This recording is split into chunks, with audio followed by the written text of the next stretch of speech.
He walked onto the mat without saying a word. Seconds later, everything changed. Watch until the end.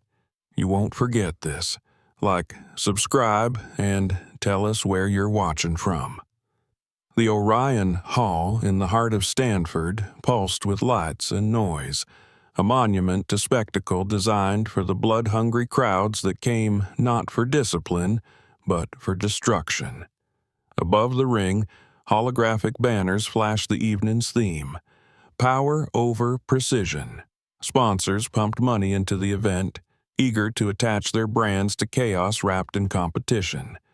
The seats were packed, the air thick with popcorn, sweat, and anticipation. Giant screens showed interviews, warm-ups, and close-ups of fighters' faces. Some young and trembling with hope, others seasoned and hardened with arrogance. But one face appeared again and again: Ryder Hawk. A legend to some, a villain to others, Ryder had made his name not by honoring martial arts, but by exploiting its stage.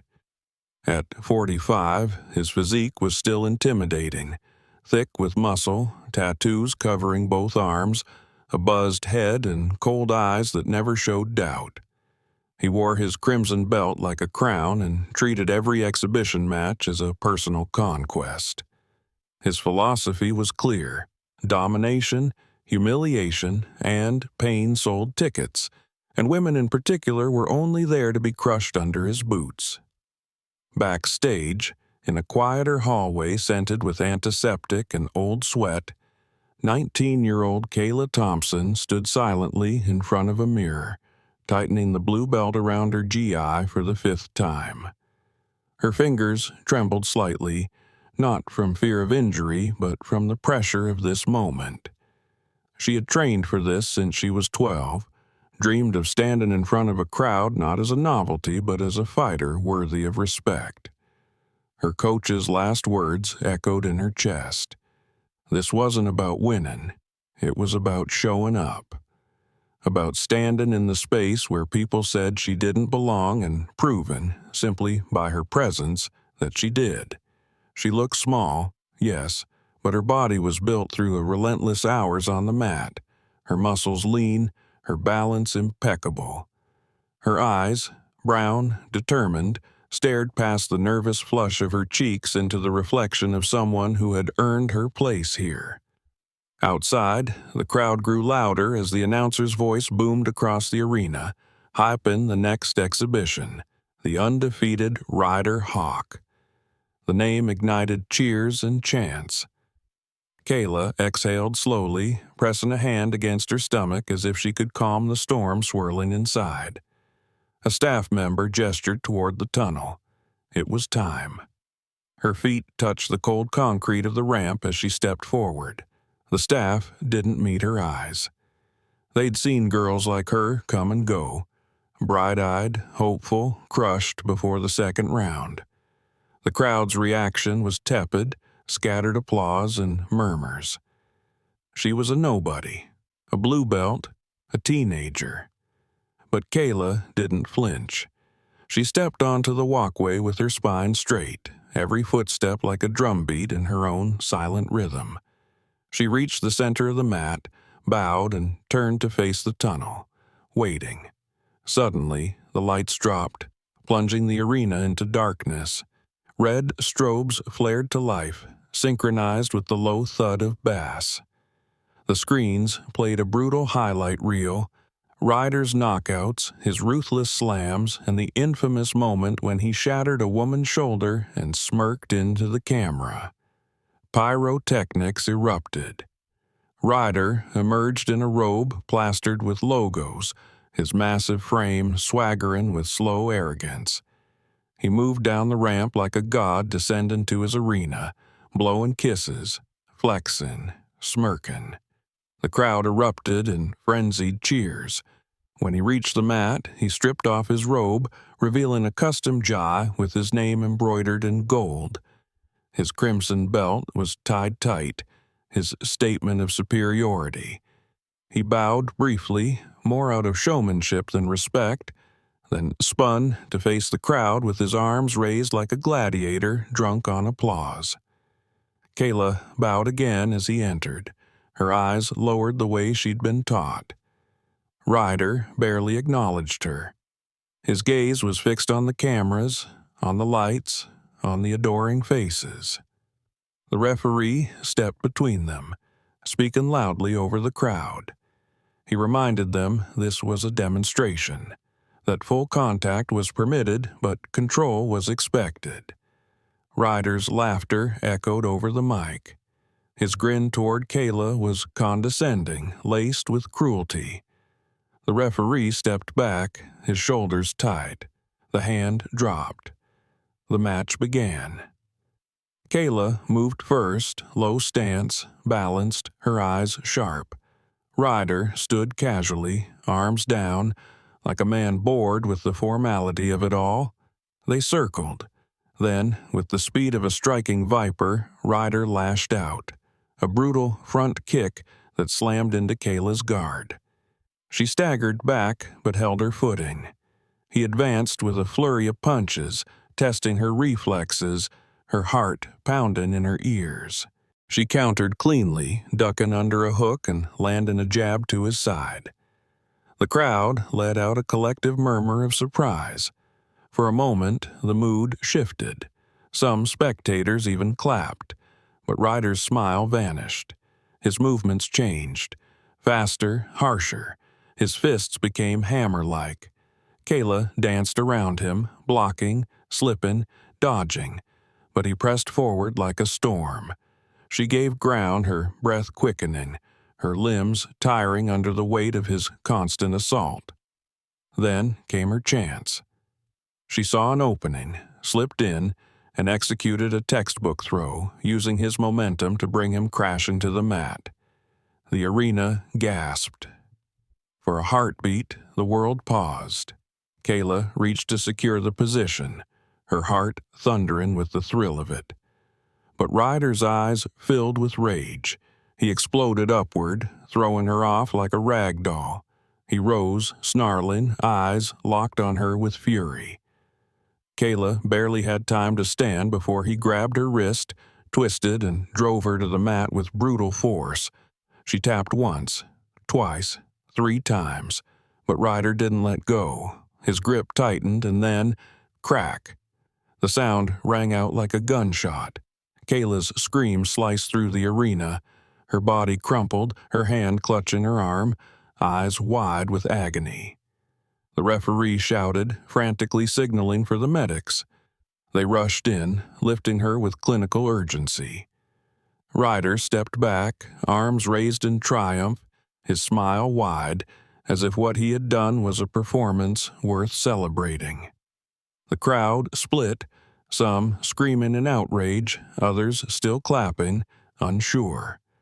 Cameras zoomed in on Ryder's grin, on Kayla's tear-streaked face as she was carried away.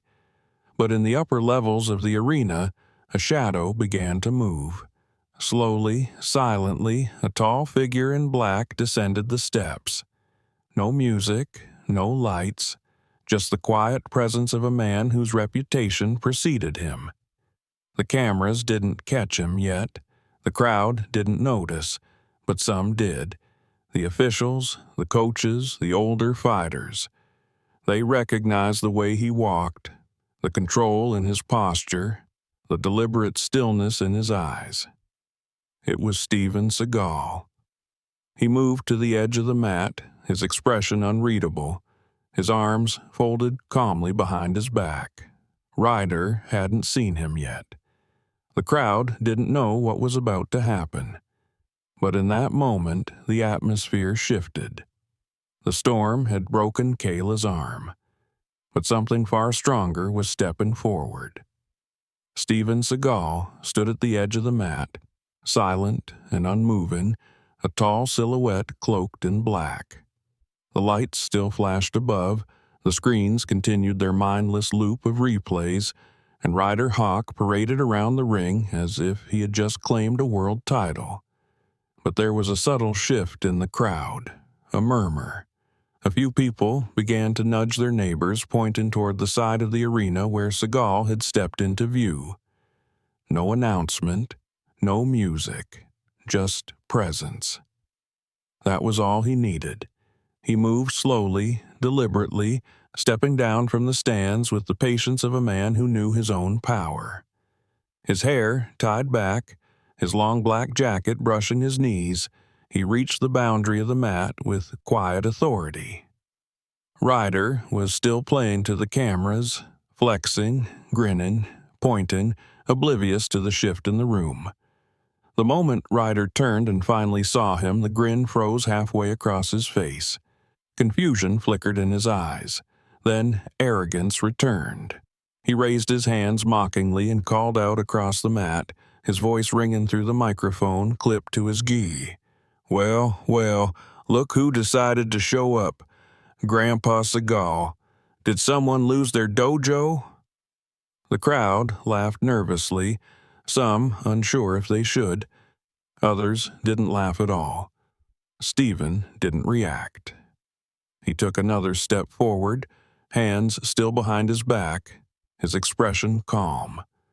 His eyes were fixed on Ryder, not in anger, but with a piercing steadiness that made the younger man shift uncomfortably on his feet. Ryder tried again. What are you doing here? Looking for a senior discount at the concession stand? You want to spar with me? You better sign a waiver first. Don't want you breaking a hip. Another round of uneasy laughter rippled through the audience. But more people were turning their cameras now, not to Ryder, but to the tall man standing at the mat's edge who hadn't said a single word. Finally, Stephen spoke. His voice was low, calm, but somehow it carried through the arena, slicing through the noise. You broke her arm after she tapped, he said. That wasn't a demonstration. That was a display of cruelty. Ryder scoffed. Oh, I'm sorry. I didn't realize I was supposed to let her win just because she's a girl. She didn't come here to win, Stephen replied evenly. She came here to prove she belonged. You proved something else. Ryder's expression twisted. You think you can come down here and lecture me? This is my mat, my arena. Stephen stepped onto the mat. The audience gasped. He moved like a man stepping onto sacred ground. Slow, intentional, every motion measured and quiet. He removed his jacket and folded it carefully, setting it on the edge of the ring. Underneath, he wore a dark G with no markings, no brands, no names. Just the simplicity of a man who had nothing to prove, but everything to protect. The referee hesitated, eyes wide, looking from Stephen to Ryder and back again. There was no rule book for this, no script that could explain what was happening. This wasn't part of the event. Ryder spread his arms. You wants this? Fine. Let's go. Let's show them what the old man's got. The referee tried to interject, but Ryder waved him off. Step back, ref. We're just giving them a little bonus match. Stephen stood still. His stance was relaxed, but his spine was straight, his weight balanced, his hands loose at his sides. His eyes didn't leave Ryder, who now circled like a restless animal, pumping himself up with exaggerated movements, bouncing on his feet, rolling his neck. The crowd was completely silent now. Ryder charged. He came in with a wild flurry, strikes that had ended matches, punches designed not just to land but to hurt. Stephen didn't flinch. He shifted his weight and stepped aside. Ryder's momentum carried him forward into empty air. Before he could recover, Stephen redirected his arm with a light touch and sent him stumbling past with a simple Tenkan movement. The audience gasped again. Ryder turned, flustered. So you want to dance, huh? He came in again, faster this time. A roundhouse kick aimed at Stephen's midsection. Stephen moved just enough for it to miss, then gently pushed Ryder's leg off balance, sending him staggering again. No strikes, no aggression, just control, flow. For a moment, Ryder's bravado cracked. His eyes narrowed, his jaw tightened. His next attacks were faster, meaner, more erratic. A jab, a cross, a low kick, a hook, all dodged with fluid ease. Stephen never lifted his hands in defense. He simply wasn't there when the strikes landed. The crowd watched in awe. There was no blood, no violence, but this was fighting. This was real martial arts. Ryder roared in frustration and went for a grab, reaching for Stephen's wrist, trying to muscle him into a throw. Stephen allowed the grip, only to turn with it, using Ryder's force against him. In one seamless motion, he dropped to a low stance, redirected the energy, and sent Ryder tumbling onto the mat with a controlled shoulder roll. He didn't slam him, he didn't hurt him, but the message was clear. Ryder sprang up, humiliated now, his face red, his breath heavy. "You're not gonna throw a punch?" he barked. "You scared?" Stephen didn't answer. He waited. Ryder lunged one more time, this time faking high and shooting low for a takedown. But Stephen saw it coming before the move even started. He turned his hips, guided the incoming force, and caught Ryder in a wrist control technique. Kotegaeshi. The younger man grunted in pain as his wrist was bent back and his knees buckled under the pressure. Stephen didn't increase the hold. He simply let Ryder feel it. "You've forgotten what this mat is," Stephen said quietly. "It's not your stage. It's not a circus. It's a place of respect. You don't belong here." With a subtle release, he let Ryder go, stepping back. Ryder slumped forward, cradling his wrist, his face pale with sweat and confusion. The referee stepped in slowly, unsure what to do. The crowd still hadn't made a sound. Then someone clapped. A slow, deliberate clap. Then another, and another. The silence cracked. A wave of applause spread across the arena, not the roar of bloodlust, but the sound of recognition, respect. Stephen stepped back to the edge of the mat, retrieved his jacket, and put it on without a word. He didn't raise his hands, didn't turn to the cameras. He just walked quietly toward the tunnel. Behind him, Ryder still sat on the mat, staring at the floor, his aura of invincibility shattered. And somewhere, in the med tent, Kayla watched on a small screen through tear-filled eyes, her broken arm cradled to her chest, her heart pounding, not with pain, but with hope. The crowd had come for violence, but they were leaving with something they hadn't expected, a lesson. Kayla lay on the padded stretcher in the medical area, her arm immobilized in a temporary brace, pain pulsing like a heartbeat through the broken limb. The medic had placed a small monitor near her so she could see the live feed from the arena.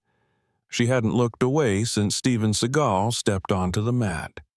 Her other hand gripped the edge of the blanket, knuckles white, eyes locked on the screen. Every breath she took was shaky, but her gaze was steady.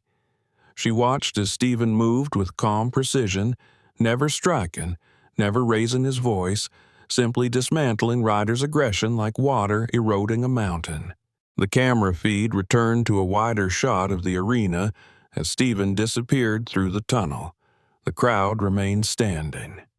The energy in the hall wasn't the roaring chaos that had followed Ryder's entrance. It was something quieter, deeper. Coaches leaned into their fighters with hushed voices. Young girls in the front rows clutched their training gloves tighter. Something had changed. Backstage, the organizers stood clustered in nervous discussion, trying to make sense of what had just happened. Some wanted to call it an unsanctioned interference. Others argued that the crowd's reaction proved it was the most meaningful part of the night. No one had expected a legend like Seagal to show up, much less step into the ring without invitation and take control with nothing but movement, presence, and restraint. In the fighter's corridor, Stephen walked alone. His footsteps were quiet, his breathing slow. He passed security guards, staff, and officials, none of whom dared speak to him. Most lowered their eyes. A few nodded respectfully, wordlessly. He didn't go far, just down the hallway and into the medical wing. The moment he stepped through the doorway, Kayla looked up. Her breath caught. Her parents, who had just arrived and stood at her bedside, turned and froze. Stephen moved toward her with the same composed gravity he had shown on the mat. No urgency, no dramatics, just a man who understood pain and had chosen to acknowledge it. He sat down beside her, folding his hands in his lap. "You fought well," he said. Kayla blinked, the tears still shimmering in her eyes. "I couldn't stop him. I tapped. I tried." Stephen shook his head slowly. "You did everything right. He didn't." She looked down, ashamed. "He broke me." "No," Stephen said calmly. "He broke your arm. Not your spirit, not your discipline, not your purpose." Kayla's mother reached for her shoulder, and her father stood close behind. But Kayla kept her eyes on Stephen, her voice barely a whisper. They were laughing when it happened. People were cheering. "They cheer what they're taught to value," Stephen replied. "Power, noise, pain. But tonight they saw something else, something real, and they listened." The room was silent for a long moment. Back in the arena, the next scheduled bout was being delayed. Two young male fighters, both regional champions, were already in the warm-up zone, but they hesitated. Neither wanted to follow what had just happened. Neither wanted to pretend nothing had changed. The organizers huddled near the announcer's table, debating how to salvage the rest of the evening.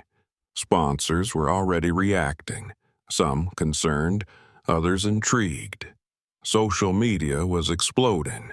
Videos of Stephen's control over Ryder, the throw, the restraint, were being clipped and shared faster than anyone could measure. Hashtags spread, comments poured in.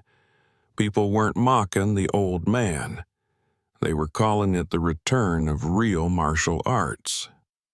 Meanwhile, Ryder Hawk sat in a folding chair just outside the locker room, a bag of ice on his wrist.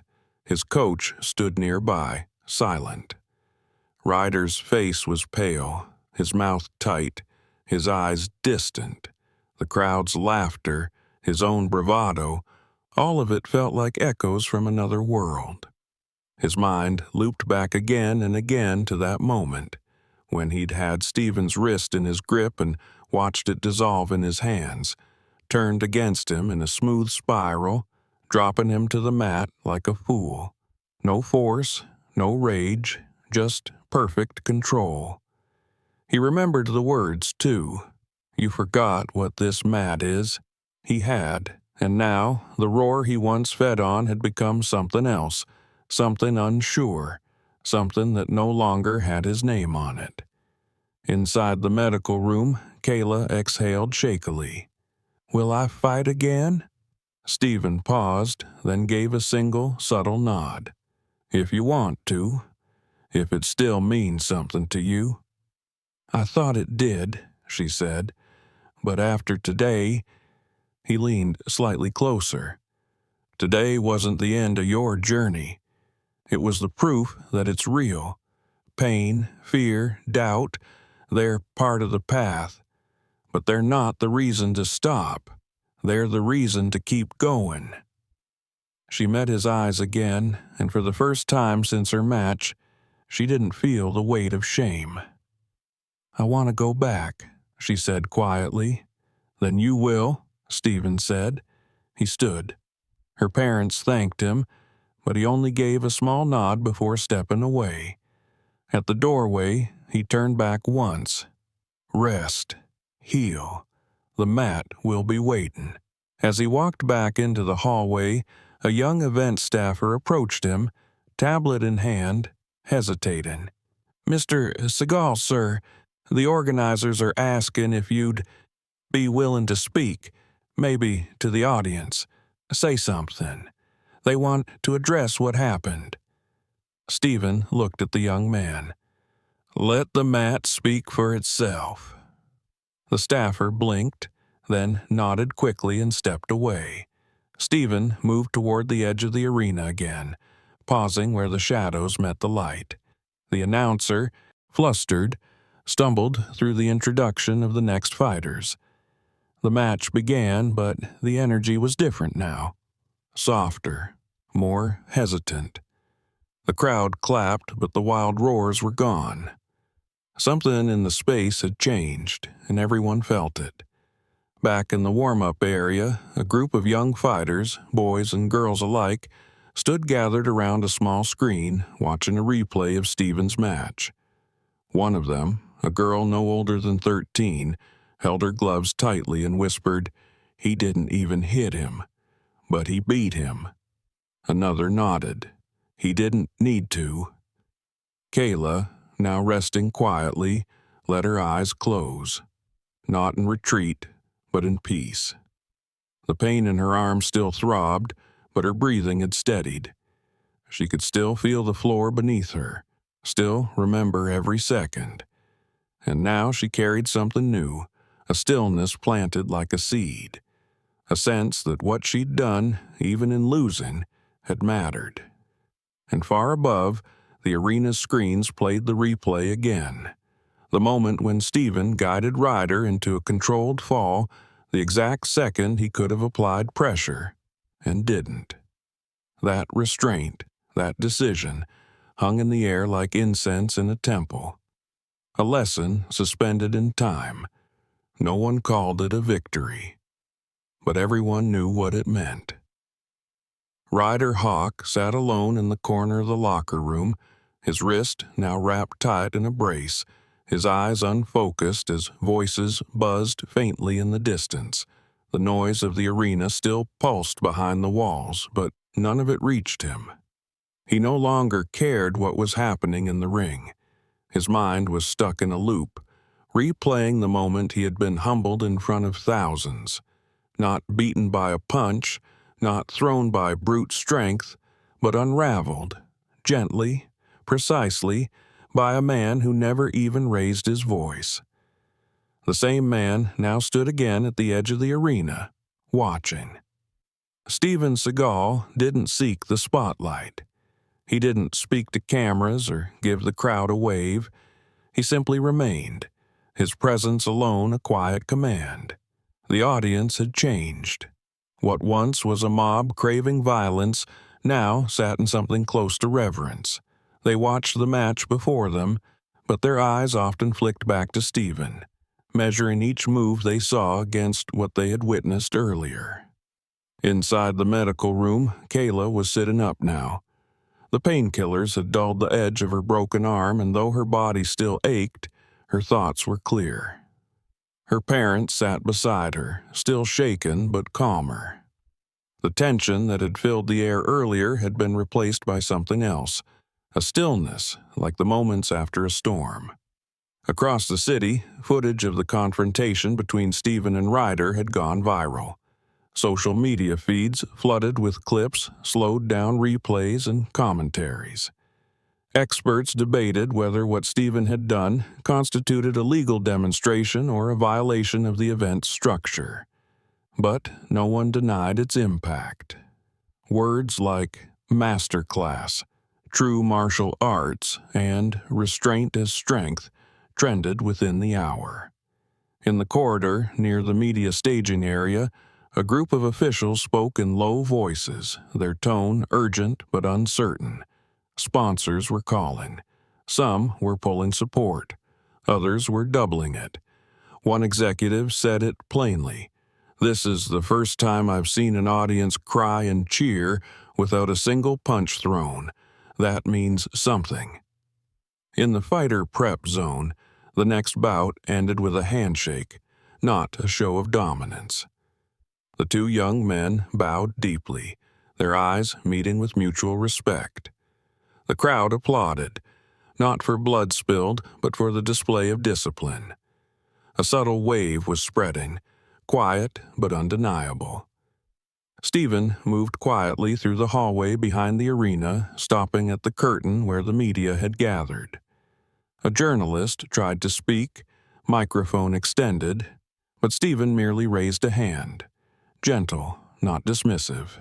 No interviews, no statements. The truth had already been spoken with movement. But then something changed. Ryder appeared again. His walk was slow, his shoulders slumped, but his eyes were locked on Stephen. There was no swagger left in his step, no smirk on his lips, only silence and the weight of recognition behind every footfall. The hallway quieted. The staff froze in place. Kayla's coach, who had stepped out to get water, paused and turned, watching them from the side. Ryder stopped 5 paces from Stephen. The two men stood facing each other, the soft hum of distant crowd noise echoing between them. For a moment, Ryder didn't speak. He just stood there, breathing, struggling to gather words from the wreckage of his pride. "You didn't have to let go," he said finally, his voice rough and raw. "You could have broken it, just like I did to her." Stephen's expression didn't change. "That's why I didn't." Ryder looked down, swallowing hard. "You made me feel what she must have felt. Not the pain, the helplessness, the silence after, the way people looked at me." Stephen nodded slowly. "Then maybe you've learned something." Ryder's fists clenched, then loosened. "I don't know what to do with it." "That's the beginning," Stephen said. The hallway remained still. No one dared speak. Ryder turned without another word and walked away, each step a quiet acknowledgement that the person he had been before that match was no longer standing. In his place was someone who had finally seen what he had become and didn't like the reflection. Stephen exhaled through his nose and turned toward the medical wing once more. Kayla was sitting up straighter now. Her eyes met his the moment he stepped in, and something in her face shifted. Not just awe, but connection. Her coach stepped aside to let Stephen approach again. She didn't wait for him to speak this time. "I want to train again," she said firmly, "as soon as I can move." Stephen pulled over a chair and sat beside her once more. "You will, but not because of what happened tonight, because you choose it." "I do," she said. "I know now it's not just about showing up, it's about standing in the space even when it hurts, even when they don't want you there." Stephen gave a faint nod. "That's when it matters most." Her parents watched with quiet respect, no longer trying to shield her from the pain, but recognizing that something deeper was forming beneath it. In the hallway beyond, staff began packing up gear. Announcers whispered to producers, unsure how to close the event. The program was off schedule. The crowd was different. The script no longer made sense, but in that confusion was clarity. Back on the arena floor, the final match was about to be announced. 2 women this time, one brown belt, one new to competition. When their names were called, the crowd clapped gently, then louder. They stepped onto the mat, and before the match began, both bowed to the referee. Then they both turned and bowed toward Steven Seagal, who stood silently near the edge of the arena. He didn't move, didn't return the bow. He didn't need to. His presence had already said everything, And as the lights dimmed and the crowd leaned forward, they didn't wait for a knockout. They waited for truth, carried in motion, in silence, in every breath taken with intention. Something had changed, and it wasn't going back. The final echoes of applause had long since faded into the steel rafters of Orion Hall. The lights dimmed, and the sound of rolling equipment and distant chatter filled the space where only hours ago a storm of noise and fury had reigned.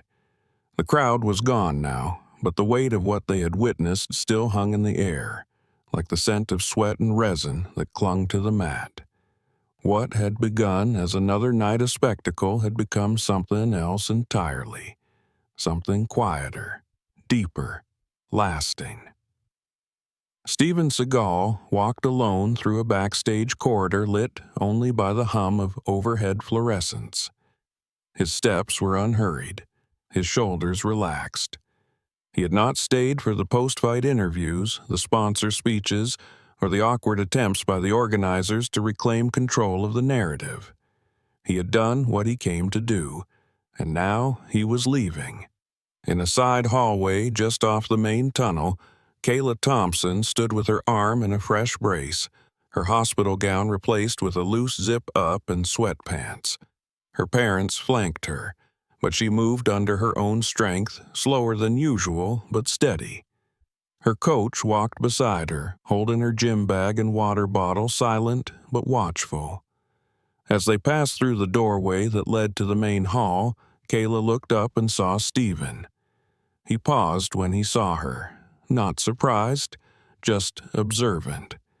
She stepped forward alone, stopping a few feet from him.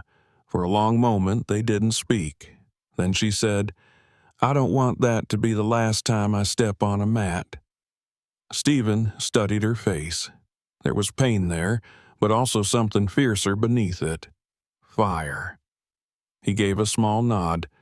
"Then it won't be. I thought losing meant the end, but now I think maybe it's part of the path." He nodded again. "The mat reveals what's inside. Losing doesn't break you. It shows you where to rebuild." They stood in silence. Her coach stepped forward, extending his hand. Steven took it, firm and brief. A quiet understanding passed between them, mentor to mentor. Then Kayla's parents thanked Steven with soft words, their voices filled with the gratitude of people who had seen a stranger protect their daughter's dignity when rules and officials had failed to. Steven looked at Kayla once more. "You're stronger now than you were this morning." "I don't feel like it," she admitted. "That's because strength doesn't always feel like power. Sometimes it feels like pain, like clarity." She smiled, a small, real smile, not for the cameras, not for anyone but herself. As Steven turned to leave, her voice stopped him. "Thank you for not hurting him." He looked over his shoulder. "That was never the point." And then he walked on, disappearing down the corridor until the shadows swallowed his form. He didn't look back. He didn't need to. The work was done. Elsewhere in the building, Ryder Hawk sat alone in a private treatment room, his wrist bandaged, his eyes distant. The footage of the match had played on the tablet in front of him for the 10th time, and this time he didn't shut it off. He watched it all, every misstep, every missed strike, every graceful turn Steven had made. And when he reached the part where he had been locked down, held in the very hold he had once used to break bones, he didn't flinch. He watched. And when Steven let him go, when he could have snapped his arm but didn't, Ryder exhaled. A long, slow breath. Something broke inside him. Not a bone, but a weight he hadn't realized he was carrying. The rage, the pride, the hollow victories, all of it fell away. He leaned forward, elbows on his knees, and whispered, "I deserved worse." But even as the words left his mouth, He knew that the lesson had been given not through punishment, but through restraint. That was what made it sting the most, and that was what would stay with him. Outside, the night air had cooled the pavement, the stars above faint behind city haze. Stephen stepped out into the parking lot, now nearly empty. He moved toward his vehicle, keys in hand, the quiet hum of distant traffic barely noticeable against the rhythm of his thoughts. As he reached the driver's side, he heard soft footsteps behind him. He turned to see Kayla and her coach walking together. They didn't approach, just stopped several feet away, as if to watch him one last time. She raised her uninjured hand and waved. He nodded in return, opened the door, and stepped inside. The car hummed to life, headlights sweeping across the lot before pointing toward the open road. As he drove away from Orion Hall, the building grew smaller in his mirrors, but the echoes of what had occurred inside would not fade. Not for him, not for Kayla, not for the crowd, not for Ryder. The city lights reflected on the windshield, flickering like the thoughts running through his mind. He thought of the mat, of discipline, of how easily the meaning of martial arts could be lost when people replaced purpose with spectacle, respect with showmanship, strength with cruelty. Tonight had reminded them all what it meant to truly fight, not with fists, but with control, with choices, with silence. Far behind him, the arena screen still glowed in the darkness, replaying the moment he had turned Ryder's violence into stillness. That reversal, clean, precise, and merciful, would be studied, not just by fighters, but by teachers, students, and those who had forgotten that the mat was sacred. And as Stephen's car vanished into the night, the road stretching forward beneath the stars, he carried with him not the memory of a battle won, but the quiet certainty that something had been restored, not with power, but with peace.